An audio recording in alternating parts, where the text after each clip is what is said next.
Olá, eu sou o professor Jaime Zorzi e o tema da nossa aula de hoje será compreender as noções de comunicação e linguagem, assim como algumas das alterações mais presentes na aquisição da linguagem. Vamos ao nosso tema. Muito bem, vamos pensar um pouquinho o que é comunicação. Né? Quando falamos assim comunicação, na verdade, comunicação é um termo amplo, abrangente, que diz respeito a todas as trocas de informação, enfim, que acontece entre diversos interlocutores. Nós dizemos que há um sistema de comunicação. Né? Alguém expressa alguma coisa para alguém, esse alguém normalmente reage, aí se torna o emissor de outra mensagem, e aí nós temos um complexo sistema de comunicação ou de interligação, que na espécie humana é intermediada pela linguagem. Pela linguagem verbal, pela linguagem de sinais, dependendo da situação, e também pela linguagem corporal. Nossos gestos, nossas expressões, nossa postura dizem muito a respeito daquilo que a gente está pensando, daquilo que a gente está sentindo ou daquilo que a gente deseja. E às vezes nem sempre há uma coerência entre aquilo que a gente fala e a própria postura do nosso corpo. E nós temos também, falando em comunicação, sistemas menos complexos. Nós podemos dizer que os animais também se comunicam. A comunicação animal é muito forte, muito presente. Quem tem cachorro em casa vê que eles não são bobinhos, não. Eles sabem se comunicar.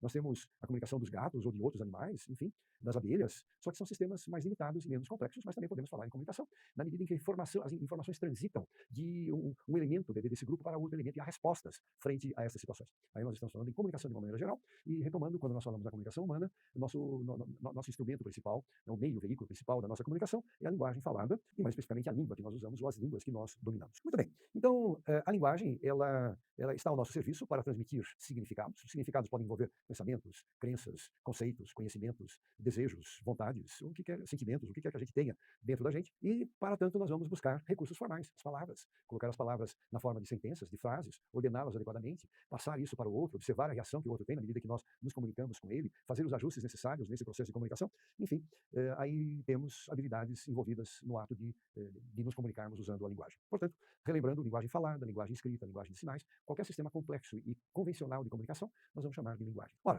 esses processos podem sofrer problemas, podem vir alterados, podem vir mais lentificados. Então, nós vamos chamar de alterações da linguagem. Nós podemos falar em atrasos de aquisição. O que é um atraso? Atraso é quando o ritmo do desenvolvimento é mais lento, mas os passos desse desenvolvimento seguem muito aquilo que é o desenvolvimento chamado de típico ou normal. Né? Preferimos a palavra típico, que é o que predomina, o que mais tipicamente nós observamos. Então, a criança pode ter um atraso, mas ela está seguindo os passos da maior parte das pessoas, que é comum daquilo que é comum no desenvolvimento. E nós temos chamados distúrbios ou transtornos, na medida em que a alteração é atípica, ela foge daquele padrão normal de desenvolvimento. Não é o caso do autismo, por exemplo, estamos na presença de um distúrbio que o desenvolvimento é atípico, ele foge do padrão usual. Dentre as alterações de linguagem, ou melhor ainda, podemos encontrar alterações de linguagem em vários quadros, em vários tipos de transtornos. Por exemplo, a deficiência intelectual. O que é que caracteriza a deficiência intelectual? Vamos lá a alguns desses tópicos. Primeiro, déficits nos aspectos semânticos, ou seja, na formação de conhecimentos e de conceitos. Isso é uma marca bastante forte na deficiência intelectual e, obviamente, esse déficit aumenta de acordo com o grau da severidade do problema que a criança ou a pessoa apresenta. A deficiência intelectual também pode levar a limitações pragmáticas, ou seja, essa habilidade de interagir, de responder ao outro, de propor, de sentir o outro, pode trazer limitações nesse campo. Limitações em relação ao vocabulário, porque o vocabulário, na realidade, ele é composto por palavras e as palavras têm sentido, significados, portanto, existem palavras de significado altamente abstrato e complexo que são de difícil acesso para quem tem uma limitação na formação de conceitos. Limitação morfossintática também, o uso e a compreensão de frases mais complexas, mais elaboradas do ponto de vista da sua gramática. Limitações fonético-fonológicas também são comumente encontradas, né? Dificuldades de fala, omissão de fonemas, distorção dos fonemas, enfim.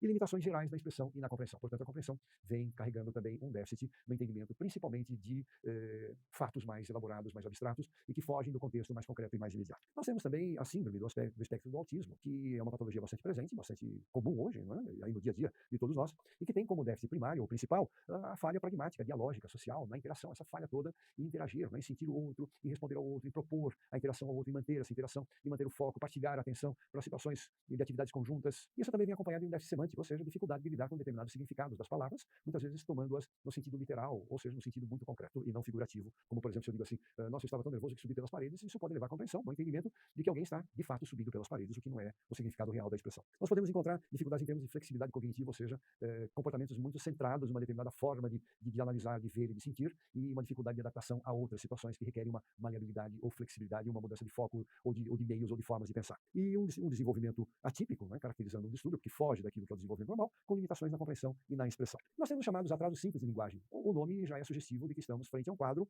não tão complexo como é a deficiência intelectual e o caso do autismo. O que é que nós encontramos no atraso simples de linguagem? Uma defasagem temporal na aquisição da linguagem. A criança começa a falar mais tarde, adquire a capacidade sintática um pouco mais tarde, domina os sons um pouco mais tardiamente. O que é que pode levar a essa situação? Por exemplo, problemas ambientais. Uma falta de estimulação, uma estimulação não muito adequada da linguagem. Enfim, nós podemos encontrar meios mais favoráveis ou menos favoráveis para o desenvolvimento da linguagem. Isso vai ter um impacto no ritmo de aprendizagem e de desenvolvimento que cada um de nós, ou cada criança apresenta. Nós podemos ter questões maturacionais gerais que lentificam um pouco esse desenvolvimento até um certo ponto do desenvolvimento. E, via de regra, quando nós chamamos de atraso simples de linguagem é porque esses sintomas, essas dificuldades, praticamente desaparecem até os 5 anos de idade. Vão desaparecendo, vão diminuindo, e a criança muitas vezes nem dá mostras de que teve esse atraso, porque consegue superar e dar conta das demandas linguísticas que ela encontra pela frente vida afora. Pois bem, nós temos uma outra categoria de transtornos, que são chamados transtornos ou distúrbios específicos de linguagem. E aí nós encontramos uma situação mais complexa, porque nós temos, na idade, dificuldades mais centradas em mecanismos de linguagem que podem afetar a expressão e a compreensão de uma maneira mais persistente. Então, esses transtornos específicos de linguagem ou distúrbios ou desenvolvimento da linguagem, eles são mais sérios e mais preocupantes, porque podem prejudicar a linguagem oral e futuramente a linguagem escrita. Nós temos também alterações da leitura e da escrita que podem comprometer o vocabulário, a compreensão da linguagem, habilidades dialógicas, e isso pode causar defasagem importantes entre crianças e jovens provenientes de diferentes meios socioeconômicos, enfim, com impactos aí no grau de letramento, habilidades dialógicas, domínio morfossintático. Então, nós temos que pensar também nas condições ambientais que essa criança enfrenta. E um último quadro que eu queria chamar a atenção é o quadro da desortografia, que é uma dificuldade para a aprendizagem das convenções da escrita, que vai se caracterizar por substituição de letras, omissões, acréscimos, junção, separação de palavras e inversões. Portanto, quando nós falamos de alterações de aquisição de linguagem, nós temos aí uma série de quadros ou de patologias que são importantes prestarmos atenção. Até mais e obrigado.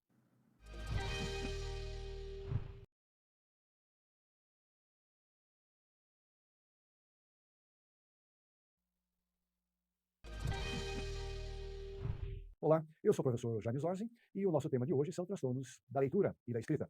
E começaremos falando a respeito da dislexia. O que é a dislexia? Na verdade, a dislexia é um transtorno específico de linguagem escrita com uma dificuldade bastante marcante no processo de decodificação da leitura, né, a identificação das palavras, a fluência leitora, e também no processo de escrita, ou seja, do domínio da ortografia. Essas são as características principais que definem ou que, enfim, nos fazem pensar numa dificuldade chamada dislexia. Dislexia não é o único transtorno de aprendizagem da leitura e da escrita que nós temos, mas deve ser o mais estudado no mundo inteiro e com uma prevalência que se estima de 5 a 8% mais ou menos da população escolar que pode ter esse tipo de problema. Então, dislexia é um transtorno específico de leitura e de escrita, cuja base é uma base que tem um déficit fonológico, ou seja, a dificuldade da criança em pensar pelos sons das palavras e corresponder letras e sons é que estaria causando esse déficit de decodificação e codificação que caracteriza aí o que nós chamamos de dislexia. Para podermos falar em dislexia, nós temos que eliminar uma série de outros fatores. Por exemplo, nós temos que eliminar que a criança tem um déficit severo de atenção, ou que ela tenha uma deficiência intelectual, ou que ela tenha alterações importantes da linguagem oral, ou que ela apresente distúrbios emocionais ou comportamentais também significativos, que ela possua déficits auditivos ou visuais, ou que a gente encontre distúrbios neurológicos ou problemas crônicos de saúde. Por isso que é chamado um déficit específico de linguagem, porque nós eliminamos uma série de fatores que podem alterar a aprendizagem e ficamos focados em habilidades centradas na leitura e na escrita. Como é que a dislexia se manifesta? Primeiro, em dificuldades significativas para aprender a ler e escrever. Ela se manifesta também mais evidentemente no processo de alfabetização, que é no momento de aprender, né, a ler e escrever. Falhas na rota fonológica, ou seja, a leitura que implica a transformação de letras em sons, são as mais comuns e dificultam o processo de decodificação leitura. Dificuldades ortográficas atípicas, uma frequência muito alta de erros e erros duradouros, que, ao contrário do desenvolvimento típico, tendem a permanecer, e dificuldades na compreensão leitora, não porque tenha limitações de compreender o conteúdo, o sentido, mas porque as falhas na decodificação acabam comprometendo a questão da compreensão. Nós temos um quadro mais amplo chamado distúrbio de aprendizagem. Então, além das dificuldades de leitura e de escrita, como a gente encontra na dislexia, nesse caso nós encontramos também uma dificuldade bastante grande da criança que são ligadas à linguagem oral, desenvolvimento da linguagem oral. Ela já vem carregando desde o desenvolvimento da linguagem oral algumas alterações nessa área e também alguma dificuldade com a matemática. Então, quando nós encontramos dificuldades na leitura e na escrita, dificuldades já anteriores que vêm da comunicação oral, da linguagem oral, e dificuldades com a matemática, nós colocamos num quadro mais abrangente que chamamos transtornos específicos de aprendizagem, né, que pegam essas três áreas: linguagem oral, linguagem escrita e, via de regra, a questão da habilidade matemática. E o que é mais prevalente e mais predominante nas alterações que nós encontramos é a questão das chamadas dificuldades escolares. O que são as dificuldades escolares? Na verdade, nós não estamos na presença de uma criança que tenha dificuldades internas, limitações internas para aprender. Estamos na presença de uma criança com boas condições de aprendizagem, com bom potencial de aprendizagem, mas que muito provavelmente não está encontrando as condições favoráveis para aprender. Ou questões pedagógicas são muito frequentes, questões de natureza pedagógica, provocando as dificuldades escolares, questões familiares, questões emocionais, questões socioeconômicas, falta de oportunidades para aprendizagem, baixa estimulação, ambientes pouco favoráveis, mas volto a chamar a atenção para a questão das abordagens pedagógicas que podem ter um papel muito predominante e levar aos chamados déficits denominados dificuldades escolares. Então temos aí um conjunto de problemas e suas possíveis causas. Até mais, muito obrigado.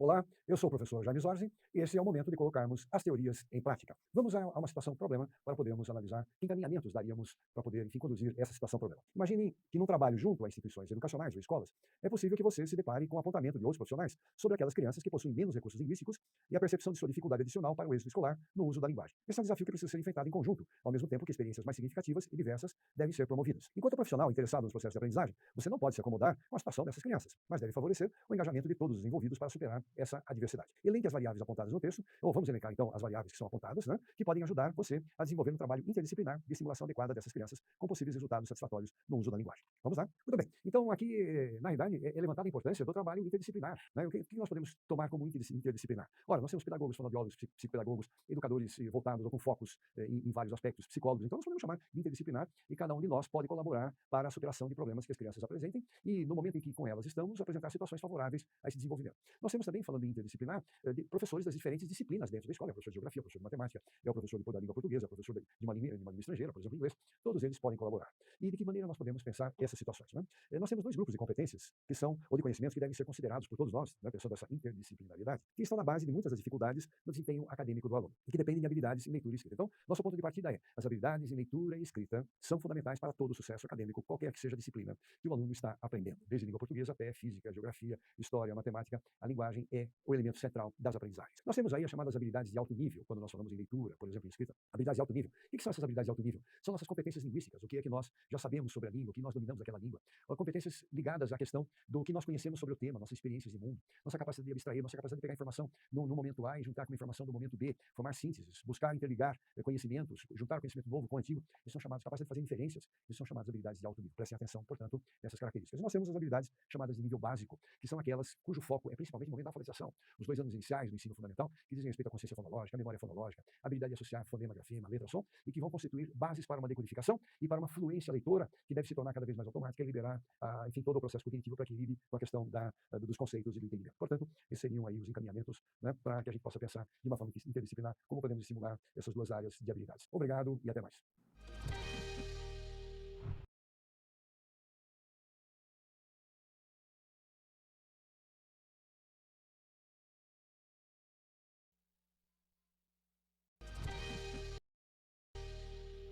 Olá, eu sou o professor Jaime Zorzi e agora está na hora das nossas dicas. Vamos a elas. Primeiro, eu indico para vocês um filme.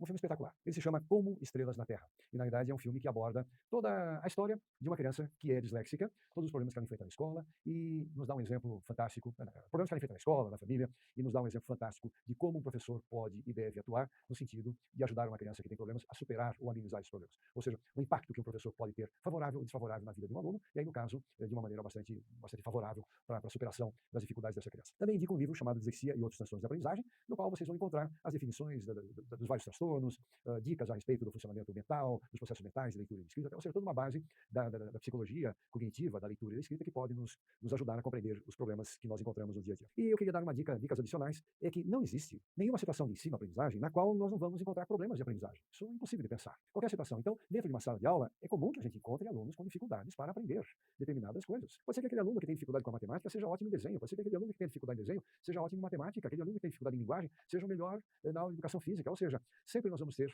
a possibilidade de dificuldades e de diferenças entre os alunos que nós encontramos. O mesmo se passa conosco. Se todos nós reuníssemos em um grupo para estudar determinado ou para aprender a desenhar, por exemplo, provavelmente alguns de nós aprenderíamos muito mais rápido do que outros, uma parte apresentaria na média, ou seja, nós não encontraríamos uma situação homogênea, todos aprendendo igual ao mesmo tempo, da mesma forma. Portanto, isso é natural. E eu diria que o fazer escolar deve pressupor e deve assumir essa situação e criar condições favoráveis para lidar com as diferenças, porque elas estão aí presentes e não adianta querer negar. Muito bem, até mais e obrigado.